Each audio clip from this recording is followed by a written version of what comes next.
Forced sterilizations in 2020, sadly, as American as apple pie. We know of at least 17 women in ICE custody who've had hysterectomies without their consent. Who has removed their reproductive organs for no medical reason. It's wrong on so many levels, but when you look back at our history, the roadmap for how we got here is very clear. We need to talk about the origins of forced sterilization, and that starts with eugenics, selective breeding to create a better race. In the early 1900s, there was fear-mongering about a genetic invasion. Many white Americans were afraid of losing their so-called purity. Demands for building a wall and anti-immigrant laws took off. Sound familiar?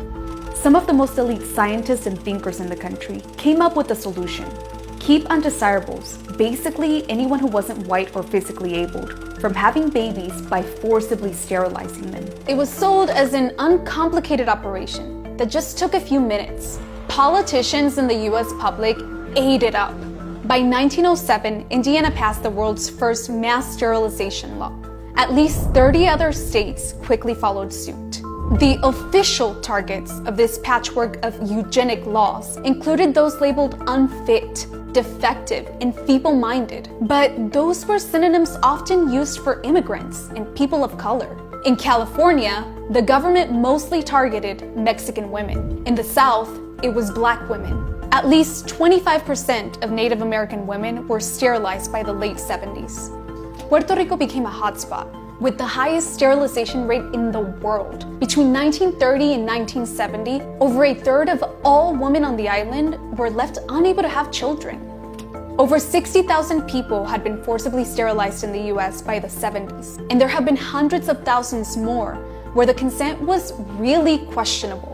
It was also successful that the US started to export and sponsor forced sterilizations globally, from Peru and Guatemala to India and China. Soon, hundreds of thousands of women were robbed of their right to decide what to do with their bodies. Oh yeah, and Hitler? Well, he was so inspired by this US movement that he built the entire Nazi eugenics program in its image. Forced sterilization is now recognized as an act of genocide because it can wipe out entire ethnic groups. Okay, so we just covered a lot, and I know this is feeling pretty heavy.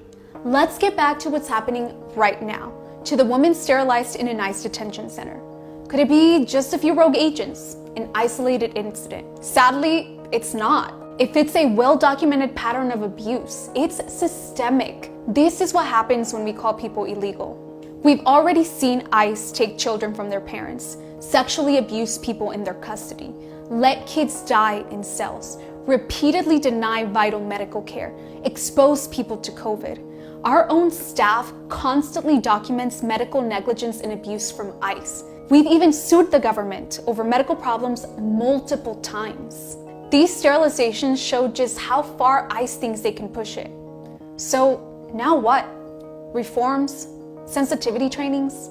Let them investigate themselves? You know the answer. Abolish ICE.